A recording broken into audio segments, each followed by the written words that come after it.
Hey, let's talk about Iran-Contra and how it affected us on the back streets. In order to do that, we have to take it back to Ronald Wilson Reagan, our 40th president. Some people say Ronald Wilson Reagan, 666, that's the mark of the beast. But when it came to politics, Reagan was a beast. He was a beast and he was a very good actor. We often forget that Reagan was president of the Screen Actors Guild in 1964. He was a good actor. He acted like Jimmy wasn't doing enough in 1979 when Iran walked off with 52 of our people and held them for 444 days. Reagan, mere suggestion that Jimmy wasn't doing enough caused Reagan to wax him in the 1980 election. Now, it was kind of Jimmy's fault because Jimmy should have left the Shah of Iran where he was, but he let him come over here for cancer treatment, and the Iranians had a different idea. They wanted the Shah to be in a prison cell in Iran, and that was going to be his cancer treatment.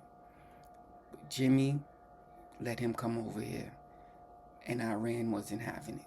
So that's why they walked off with our 52. Now, Reagan came into office, like I said before, he had something called Reaganomics. We on the back streets know it as the crack epidemic. But in corporate America, they called it Reaganomics. He had good points. He got Gorbachev to tear down the wall. He invaded Grenada. He built up the war machine. He lowered taxes on the rich because as a good Republican, you have to lower taxes on your donor class. And your donor class are the rich. Now, Reagan was a politician from the 50s and 60s. And what they feared most was Russia, the Red Scare. This had everything to do with politics in the early days. The Red Scare. After World War II, everything was the Red Scare. That's why we had bomb shelters in the schools and things of that nature. So, whether it be communism or socialism, any ism, the Republicans were against it. Now, not so much. So, Reagan was doing his thing. Hezbollah, who are cool with Iran, figured they'll walk off with 7. They said, we'll just take a tiny piece and see what we could get out of it. Which probably had Iran doing it, patting them on the back anyway. And Reagan said, I can't look weak. I'm an actor. I gotta look strong. So he stepped to Iran and said, yo, I need you to get these people back. And Iran said, I got you. But we need some building material.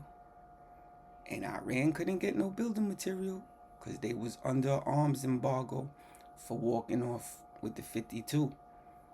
So Reagan said, I got to figure out a way to come up with a plan for that. Then at the same time, he looked to South America and seen the Contras fighting the Sandinistas. And the Sandinistas was socialists. So he said Russia's down there too. So I gotta get this really popping. Cause a lot of people don't realize that he thought Russia was gonna help the Iranians too. So he really needed to help the Iranians.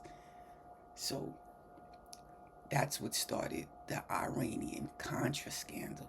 Cause he was helping 2 people.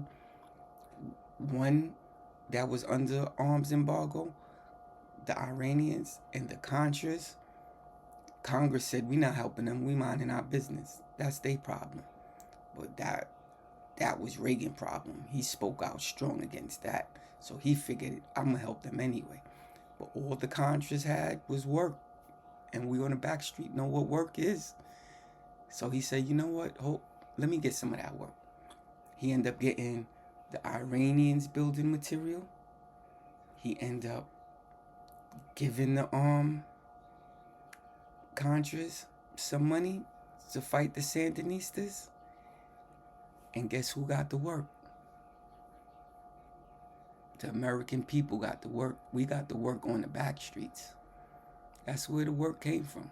The Contras. We got that work. We got a video game too, but we got that work. We got that work. And that was the Iranian-Contra scandal. The Iran-Contra scandal.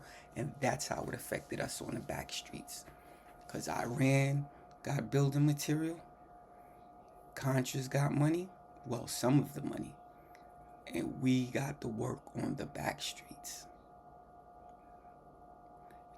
And if you're wondering what happened to all the players involved, Reagan played senile, didn't know what was going on in his own administration. Ali took a little lick, went on to a lucrative career in RA, other things.